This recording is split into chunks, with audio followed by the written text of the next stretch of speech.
Nagbabala ang pamunuan ng Philippine National Police Anti-Cybercrime Unit Camarines Sur sa publiko at mga rider kontra sa mga nambibiktima ng fake booking online. At isang delivery app, ito'y kasunod ng mga ulat na natanggap ng Cybercrime Unit ukol sa peking pag-book ng transaksyon. Nakakaawa po dyan ang ating pong mga rider. Lalo na itong mga makaraw sa pagbubuk. Bako lang digdi sa mga food delivery rider. Maging po duman sa mga Grab, di ba? Sa mga nagsasakay ng pasero, naghahatod door to door. Di ba? Ayon po sa pulisya, nito lang nakarang araw kasi may mga dumulog sa kanilang tanggapan at mga delivery rider kung saan hindi nababayaran ng rider sa in-order na pagkain. Resulta ng kanilang paggalugo sa trabaho. Di ba? Ano yan charge sa senda yan sindaan nagbabayad. Ini po mga delivery rider. Mga usmak na mga gibo po nindo yan. Balahura, balasubas. Wala akong ibang mai-describe sa mga tulonggis na mga nag-o-order.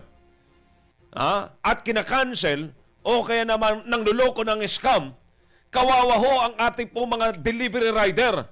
Hindi lang po yung mga delivery rider na mga pagkain, maging yung mga nagde-deliver po ng item. Di ba? Yung mga online shopping. Di ba? Laging wala o kaya naman talagang ayaw nilang bayaran yung kanilang binili. Di ba? I-charge para yun sa kanila. Yung mga delivery rider natin sa mga online shopping. Di ba? Ang sabi daw, by commission yung sahod ng mga delivery rider ng mga carrier na to. 6 pesos ata per item kapag na-deliver nila. Pag hindi, merong penalty, nababayaran. Ito po mga delivery rider. Kawawa naman ho. Kaya ang ano ko dyan, kan DTI tapos kan PNP, dapat pakusugon po nindo ang security. Maging sa mga kumpanya man kan mga delivery hailing app. Pakusugon ang security. Laban po duman sa mga nang-online scam. Laban duman sa mga nangangalwag lang. Mapadeliver ngayon ng pagkakan. Halimbawa, anggot nga ako kay Joshua. Ang gigibuhong ko, aramong ko ang address kan harong niya, ma-order ako ng isang katerbang, fried chicken, spaghetti, ipapadeliver ko niyan sa harong ni Joshua. Diba? Tanggot ako. Tapos ilalago pangaran niya, Joshua Garcia, ang higup king ng Brigada News FM Naga. Dineliver ko niyan. Nagngala si Joshua. Hindi man nga ako nag-order kayan. Ipahiling ko pa sa mo sa cellphone. May man akong order kan sa delivery app ko. Di ba nahinguragan si delivery rider kikakan fried chicken spaghetti. Binayadan niya pa. Di ba? Kaya kawawa po ang ating po mga delivery rider. Huwag naman po sanang pagsamantalahan at huwag po manloko sa ating po mga delivery rider.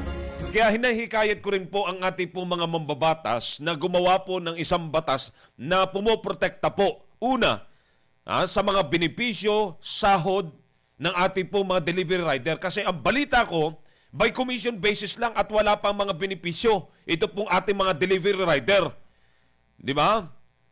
Atensyon sa mga kumpanya na anumang klase ng delivery. Online delivery man yan, yung mga carrier, delivery food man yan, or whatsoever, basta delivery. Yung mga nakamotorsiklo.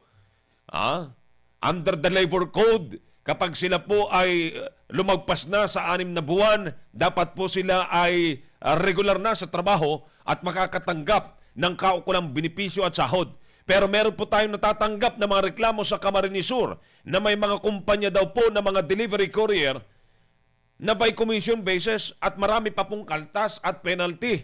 Yung mga kawawa po nating mga delivery rider. Di ba? Pawis, dugo, sakripisyo, minsan nalalagay pa sa langanin ang buhay ng ating po mga delivery rider. Minsan nasasakitan pag nahanap ng mga address. Tapos gagatingay.